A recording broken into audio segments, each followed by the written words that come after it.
यहाँ एक कार्यक्रम रखा गया, तो आपसे विशेषकर जानना चाहेंगे कि आज के जो कार्यक्रम हुआ उसका मुख्य उद्देश्य क्या था।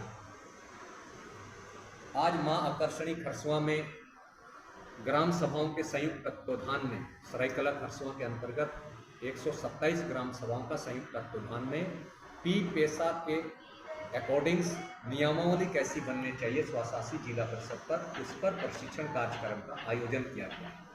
इसमें कई ग्राम सभाओं के मुंडा आए थे, मातो आए थे, ड्यूरी आए थे और डोकलोसोहो के रूप में और टकुआ आए थे। इस कार्यक्रम के माध्यम से प्रशिक्षण कार्यक्रम का आयोजन किया गया, जिसमें पी पेशा के संबंध में संपूर्ण रूप से उसको जानकारी दी गई, ताकि अनुसूचित क्षेत्रों में पंचायत के जो प्रावधान हैं उसको लागू ना कर पी पेशा के अकॉर्डिंग्स नियमावली बनने में ग्राम सभा के लोग सशक्त हो पाए, और जो भी ग्राम सभा के पास जो अधिकार एवं दायित्व है पी पेशा में, उसकी जानकारी उन्हें उपलब्ध कराने के लिए दिया गया है। एक और सवाल है कि जैसे कि हम जानते हैं आज़ादी के 78 वर्षों बाद भी जनता गरीब क्यों है। देखिए, ये बहुत बड़ा अच्छा प्रश्न आया आपका जी। हमें आज़ादी के अर्थों को समझना होगा और संविधान के अर्थों को समझना होगा। संविधान के अनुसार से जो आज़ादी का अर्थ एक समाजवाद, पंथ निरपेक्ष और लोकतंत्रात्मक गणराज्य बनाना, ये आज़ादी का उद्देश्य है जी। समस्त लोगों को सामाजिक, आर्थिक और राजनीतिक न्याय देना, ये भी आज़ादी का उद्देश्य है। और इसमें धर्म की स्वतंत्रता, अभिव्यक्ति की स्वतंत्रता, व्यक्ति की गरिमा और राष्ट्र एकता और अखंडता को सुनिश्चित करना, ये भी आज़ादी का मकसद था। और इसी आज़ादी का उद्देश्य को संविधान के उद्देशिका में सन्निहित किया गया है, जब 1949 को जब संविधान बना। और इसी आज़ादी के उद्देश्यों को पूरा करने के लिए संवैधानिक संस्थाओं का गठन किया गया, जैसे लोकसभा है, विधानसभा है, विधान परिषद है, पीएससी है, न्यायपालिका है, जो भी संवैधानिक संस्था है, इसी संविधान उद्देशिका की पूर्ति के लिए उनका बनाया। लेकिन इस आज़ादी के उद्देश्यों की प्राप्ति के लिए कानून बनाना पड़ता है। संघ सूची में केंद्र सरकार को बनाना पड़ता है, राज्य सूची में राज्य सरकार को बनाना पड़ता है। लेकिन जब भी वो कानून बनाए इस आज़ादी के उद्देश्यों की प्राप्ति के लिए, संविधान में जो भाग 3 है, जो मौलिक अधिकार है, मौलिक अधिकारों को बिना छीने, बिना न्यून किए राज्य सरकार और केंद्र सरकार को कानून बनाना, और राज्य की नीति के निर्देशक तत्वों में कुछ दायित्व दिया गया है केंद्र सरकार और राज्य सरकारों को, जिसमें उसको जब भी वो कानून बनाएगा, एक लोक कल्याणकारी राज्य की स्थापना के लिए बनाएगा, सामाजिक, आर्थिक और राजनीतिक न्याय के लिए बनाएगा, आय की असमानताओं को दूर करने के लिए कानून बनाएगा, आदिवासी, दलित, पिछड़ा समाज जो आर्थिक रूप से कमजोर है उसके विशेष व्यवस्था के साथ शिक्षा के क्षेत्र में और आर्थिक क्षेत्र में कानून बनाएगा, और समस्त लोगों को सामाजिक अन्याय और सभी प्रकार के शोषण से मुक्त कानून बनाना। लेकिन ये कानून आपके भेजे गए जनप्रतिनिधि लोग करता है।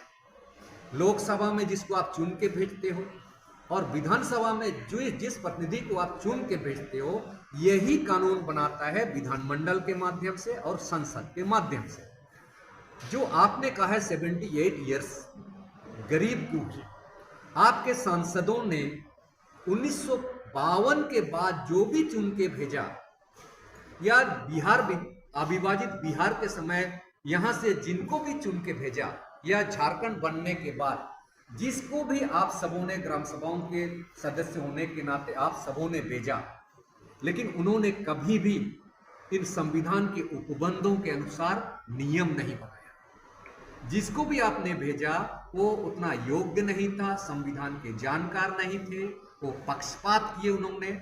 उसके चलते जब नियमावली नहीं बनाया तो उन्होंने केवल ठेकेदारी से संबंधित रोड, पुल, पुलिया से संबंधित केवल योजनाओं को लागू किया, जबकि संविधान में योजनाओं से संबंधित नहीं था, ये अधिनियम, नियम, कानून से संबंधित था। तो पिछले 78 साल में ग्राम सभाओं से सशक्तिकरण से संबंधित या ग्राम सभाओं को अधिकार देने से संबंधित कानून नहीं बना।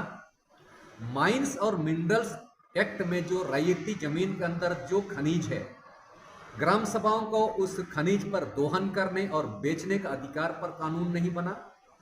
डीएमएफटी फंड जैसे चीजों पर ग्राम सभाओं को कोई पार्टिसिपेट नहीं बनाया गया। जो आपका जो फैक्ट्री है, संविधान में बोला गया है कि कामगारों को भी प्रबंधन का अधिकार देना है, लेकिन माइंस एंड मिनरल्स एक्ट या फैक्ट्री में खल कारखाना में जो रैयत है, जो मजदूर है, उसको प्रबंधन का अधिकार नहीं दिया गया उन चीजों को, जिसके चलते मालिक के रूप में जो आपका ब्यूरोक्रेट्स हैं, वेतन के रूप में उन्होंने पैसा कमाया, ठेकेदारी के रूप में ठेकेदार ने कमाया, और आपका जो जनप्रतिनिधि है अपना विधायक निधि के माध्यम से या संसद निधि के माध्यम से, योजनाओं के माध्यम से जो कमीशन का जो जाल फैला हुआ है इस झारखंड में, उसके माध्यम से वो करोड़पति बन गए, उसके बाल बच्चे करोड़पति हो गए सभी। लेकिन आम जनता जो जिन्होंने वोट दिया उसके लिए कोई कानून नहीं बना, कोई आर्थिक योजना नहीं बना, कोई बैंक से संबंधित ऐसा कोई योजना नहीं बना। इसके चलते गरीब है। सबसे अच्छा उदाहरण आपको इसको बताएंगे। वर्तमान समय में राज्य सरकार 1,000 रुपए वाला ये कर रही है, और केंद्र सरकार भी सोचती है कि भाई हम 2,500 सरकार बनाएंगे। यदि इतना ही झारखंड सरकार को यदि महिलाओं के बारे में, आत्मनिर्भरता पे यदि उनको सोचना था, तो उनको कोई फैक्ट्री बना देना था। जैसे हम लोग खरसुआ में तसर कपून का है, यदि यहाँ साड़ी मिल बनता जी, बड़े 20-25 करोड़ का, यदि 20-25 करोड़ का महिलाओं के लिए साड़ी फैक्ट्री मिल बनता, पैसा सरकार लगाती, जो 1,000 रुपए के में मानदेय तो दे रही ना, हम EMI कहना चाहिए, बैंक का लोन सरकार चुकाती। यदि महिलाओं का सशक्तिकरण करना, तो इनकम तो नहीं आता है ना, 1,000 से इनकम तो नहीं आएगा, बिजनेस में तो नहीं लगा पाएगा।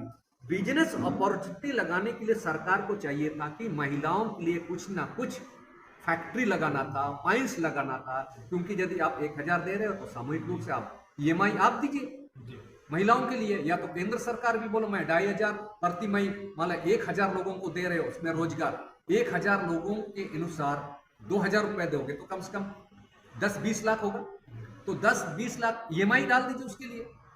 बाकी फैक्ट्री का मालिक जो भी प्रोडक्शन होगा महिलाओं से आत्मनिर्भर होगी। यानी केंद्र सरकार और राज्य सरकार ने 78 ईयर में आत्मनिर्भरता से संबंधित ग्राम सभा के संबंध में कुछ भी नहीं बना, इसीलिए हम गरीब हो गए। बहुत बहुत धन्यवाद सर। जैसे कि फिर भी हम जानते हैं कि हमारे देश में गरीबी है, तो इसके जिम्मेदार कौन है और इसका समाधान क्या है, हम आपसे जानना चाहेंगे। अगर हम निष्पक्ष रूप से इस संविधान की यदि हम बात करें, जब एक विधायक, एक सांसद, एक मंत्री जब चुन के पहुंचता है और जीतता है, या सुप्रीम कोर्ट का कोई जज होता है, तो इसी संविधान का शपथ लेता है। वो शपथ में लेता है कि मैं ईश्वर की शपथ लेता हूं, सत्य निष्ठा से प्रतिज्ञा करता हूं, विधि द्वारा स्थापित भारत का संविधान के प्रति मैं सच्ची श्रद्धा एवं निष्ठा, भारत की संप्रभुता एवं अखंडता को अक्षुण्ण रखूंगा, मंत्री पद के रूप में अपने कर्तव्यों का श्रद्धापूर्वक यह निर्वाह करूंगा, और पक्षपात या भेदभाव, द्वेष एवं अनुराग के बिना सभी लोगों को मैं न्याय दूंगा। संविधान में तो शपथ लेता है, लेकिन जब कानूनें बनती है तो वहां पक्षपात दिखाई देता है।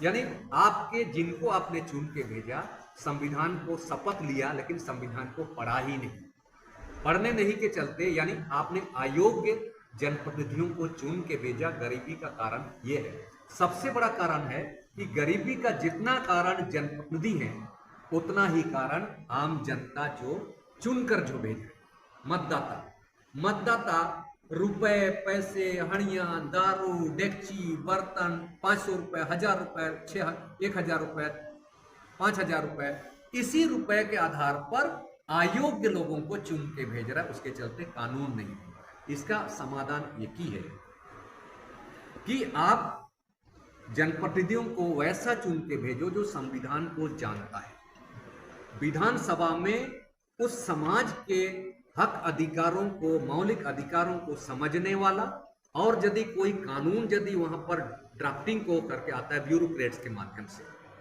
उस विधेयक को, उस अधिनियम को रद्द करने का उसमें भी वो दम होना चाहिए कि ये कानून मेरे समाज पर प्रतिकूल असर पड़ेगा, इसीलिए ये कानून ऐसा नहीं होना चाहिए। यदि कोई दलित समाज का जनप्रतिनिधि है तो दलित समाज के मौलिक अधिकारों पर, उसके जल जंगल जमीन का जो अधिकार है या स्वरोजगार से संबंधित अधिकारों पर यदि वो कानून गलत साबित हो रहा है तो उसका प्रोटेक्शन करना चाहिए। यदि कोई पिछड़ा जाति का समाज का यदि प्रतिनिधि है तो उसको भी ये सोचना है कि उस समाज पर ये कानून, वो बिल क्या प्रभाव पड़ेगा, आकलन करना चाहिए। यदि आदिवासी जनप्रतिनिधि है तो उसको भी समझना चाहिए कि इस कानून से आदिवासी समाज के संवैधानिक अधिकारों पर, उसके जल जंगल जमीन पर, ग्राम सभा के अधिकारों पर, फैक्ट्री पर या माइंस पर या खनिज पर, बालूघाट पर क्या प्रभाव पड़ेगा, उसको समझने वाला चाहिए। तभी वो संविधान सम्मत हमें अधिकार मिलेगा। अन्यथा आने वाला समय में अनुसूचित क्षेत्र में धीरे धीरे आबादी, बाहरी आबादी बढ़ रही है।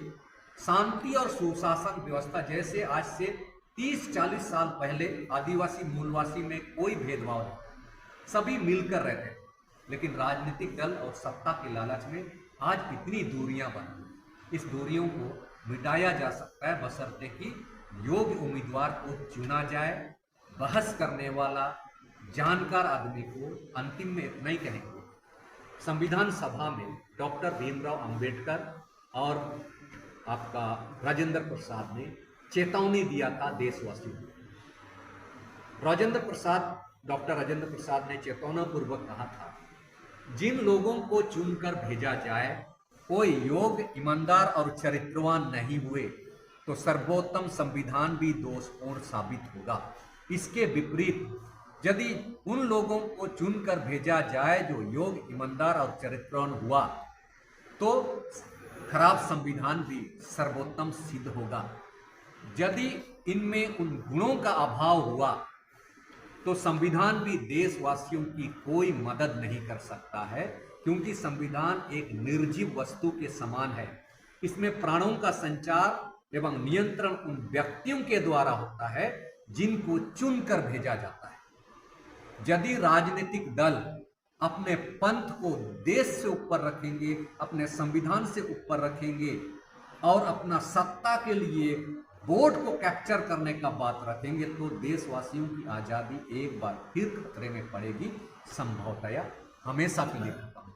हमें इस चीज को ध्यान में रखते हुए आज का जो हमारा जो सम्मेलन था या बैठकी था, मकसद एक ही है कि अगला जनरेशन सुरक्षित रहे, आजादी पूर्वक जीवन यापन करे, शांतिपूर्वक जीवन रखे।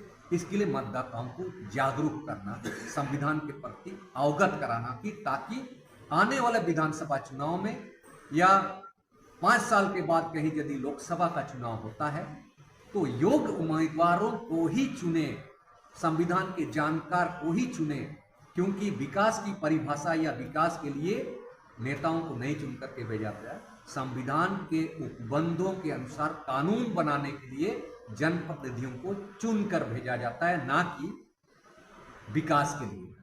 अगर हम विकास की पैमाना पर आज देखेंगे तो ईस्ट इंडिया कंपनी जैसे यदि कंपनियों का ही विकास करेंगे तो हमारी आज़ादी खतरे में पड़ेगी। हमको ये आने वाला समय में अपने दर्शकों को भी इस वीडियो के माध्यम से आप सबों को हम आह्वान करेंगे कि इस बार का विधानसभा चुनाव में हमारा झारखंड खतरे के कगार पर खड़ा है, हमारा समाज गुलामी के कगार पर खड़ा हुआ है। आप योग्य उम्मीदवारों को चुनकर भेजें, संविधान के जानकार लोगों को चुन के भेजें, तभी हमारा अगला जनरेशन आज़ादी पूर्वक जी सकेगा।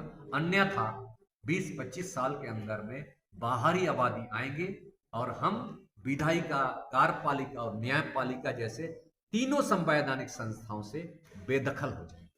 इसलिए आज हमें प्रतिज्ञा लेना चाहिए कि हम अपने अगला जनरेशन के लिए मतदाताओं को जागरूक करेंगे और योग्य उम्मीदवारों को चुनने में अपना भूमिका निभाएंगे। हम लोग को ये दायित्व निभाना चाहिए, हम लोग का मकसद यही है। तो जैसे कि हम जानते हैं सर, हमारे अनुसूचित क्षेत्र में पंचायत चुनाव को क्यों थोपा गया? देखिए, पंचायत व्यवस्था की यदि बात करेंगे तो हमको 73 संविधान संशोधन की ओर जाना है। भारत में जब सरकारें बनी 1952 से, जो भी विकास परियोजनाओं का संचालन हुआ केंद्र सरकार और राज्य सरकार के उनके डिपार्टमेंट के माध्यम से, तो डिपार्टमेंट के माध्यम से चलने के कारण गांव का विकास नहीं हो पाया। तो गांव का विकास नहीं होने के कारण कई प्रबुद्ध व्यक्ति, बलवंत राय मेहता, अशोक मेहता, सिंघवी, इन लोगों की कमेटी का आलोक में सत्ता का विकेंद्रीकरण की बात है कि हमको सत्ता का विकेंद्रीकरण करना है, यानी स्थानीय सरकार को बनाना है। उसके लिए 73 संविधान संशोधन के द्वारा संविधान में भाग 9 को जोड़ा गया, पंचायत को जोड़ा गया और 11वीं अनुसूची को जोड़ा गया कि नहीं, अब स्थानीय स्तर पर भी सरकार बननी चाहिए, उसको भी कानून बनाने का अधिकार हैंडओवर होना चाहिए। और उस हिसाब से 73 संविधान संशोधन में पंचायत सब जुड़ा। लेकिन वहीं पर 243M में लिखा है कि अनुसूचित क्षेत्रों में पंचायत का प्रोविजंस लागू नहीं है। जो 243A से लेकर 243O तक पंचायत के प्रोविजंस है, उसमें स्पष्ट लिखा था कि पंचायत के प्रोविजंस लागू नहीं होंगे।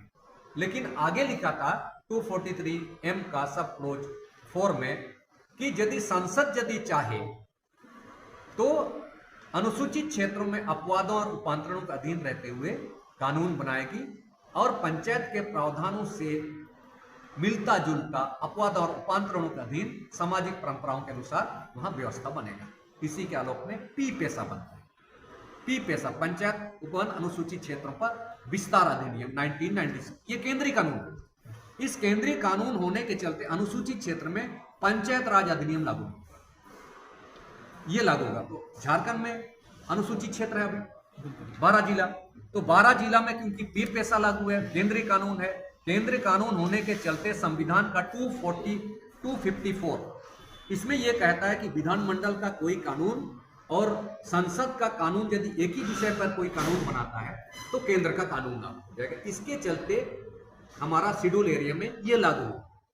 लेकिन क्योंकि झारखंड में पंचायती राज अधिनियम 2001 और उसको 2010 को इलेक्शन किया गया, इसका कारण एक नहीं है कि कुछ समुदाय नहीं चाहता है कि ग्राम सभाओं को अधिकार मिले।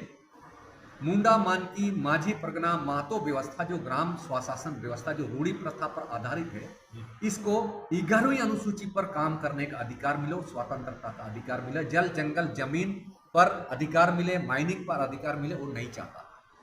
इसीलिए झारखंड पंचायती राज अधिनियम असंवैधानिक होते हुए भी लोगों को मुखिया का लालच देके, वार्ड मेंबर का लालच देके, जिला परिषद अध्यक्ष का लालच दे करके अवैध रूप से इसका विस्तारीकरण किया गया है कि आप इलेक्शन लड़िएगा तो आपको इतना कमीशन मिलेगा, इतना वेतन मिलेगा। उस लालच में असंवैधानिक कानून को भी, झारखंड पंचायती राज अधिनियम को भी इस क्षेत्र में, अनुसूचित क्षेत्र में एक्सटेंशन किया गया है, जिस हाल फिलहाल में जो हाईकोर्ट ने, झारखंड हाईकोर्ट ने भी इसको निरस्त घोषित किया है कि नहीं, अनुसूचित क्षेत्रों में पंचायत राज अधिनियम लागू नहीं होगा। लागू होने का एक और रीजन था कि यदि पंचायत राज अधिनियम लागू नहीं होता है तो 73 संविधान संशोधन के अनुसार, क्योंकि हम स्वशासी जिला परिषद, स्वशासी जिला परिषद होने के नाते हम 11वीं अनुसूची पर काम करने के लिए पूर्ण रूप से स्वतंत्र हैं। केंद्र सरकार और राज्य सरकार 7वीं अनुसूची पर काम करती है।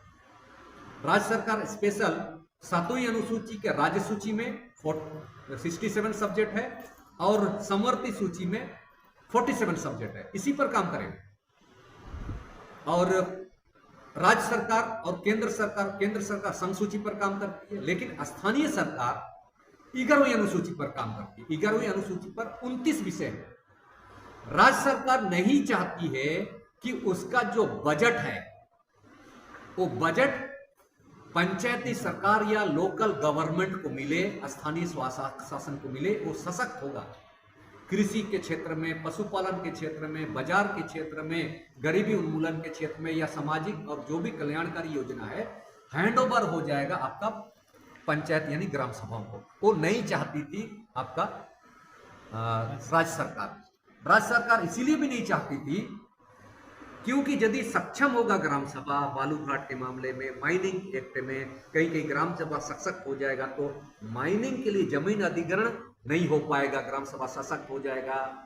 फॉरेस्ट के संबंध में फॉरेस्ट राइट उसको मिलेगा, बालूघाट से संबंधित उसको अधिकार मिलेगा। तो जो कमीशन जो मिलता था राज्य सरकारों को, जो रॉयल्टी मिलता था, वो नहीं चाहता है कि ग्राम सभा ज्यादा से ज्यादा शक्तिशाली हो। ज्यादा शक्तिशाली होगा तो आज के समय में जो राजनीतिक कूटनीति चाल है उसके जो कार्यकर्ता है ग्राम सभा के पास मौजूद है। ये लोग नहीं चाहता है राजनीतिक दल कि ग्राम सभा सशक्त होगा तो ग्राम सभा के लोग झंडा उसका नहीं लगेगा, क्योंकि सबको आत्मनिर्भर हो जाएगा, महिलाएं आत्मनिर्भर हो जाएगी, पुरुष आत्मनिर्भर हो जाएगा, स्कूल चलाने का अधिकार ग्राम सभा को मिल जाएगा, कॉलेजेस चलाने का अधिकार ग्राम पंचायतों को मिलेगा, जो स्वशासन व्यवस्था उसको मिलेगा। ऐसा स्थिति में प्रत्येक ग्राम सभा, प्रत्येक नागरिक आत्मनिर्भर हो जाएगा, आर्थिक रूप से सक्षम हो जाएगा। और जहां आर्थिक रूप से कोई सक्षम होता है, राजनीतिक दलों के पीछे पीछे झंडा लेकर के नहीं जाता है।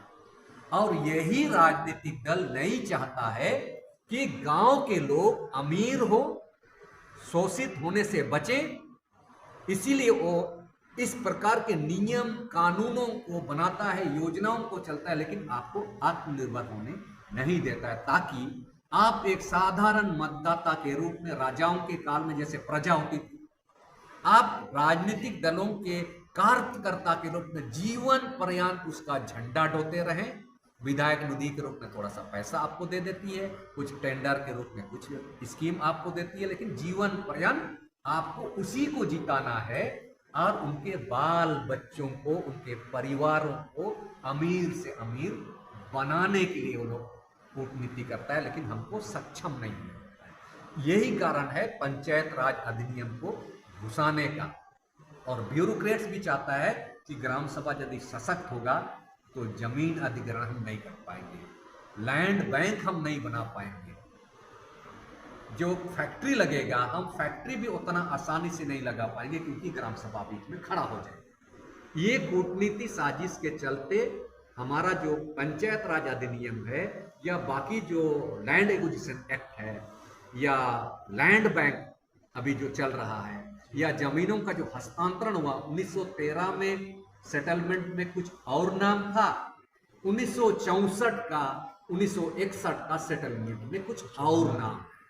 ये रीजन है, कहीं शुरुआती दौर में गैर मजूरा शब्द नहीं था, जब 64 बन गया तो गैर मजूरा शब्द भी आ गया, गैर मजूरा आम आ गया, गैर मजूरा खास आ गया, कैसरे हिंद आ गया। इस प्रकार का परियोजनाओं को लाने के लिए उसको ग्राम सभा को कमजोर करना ही था।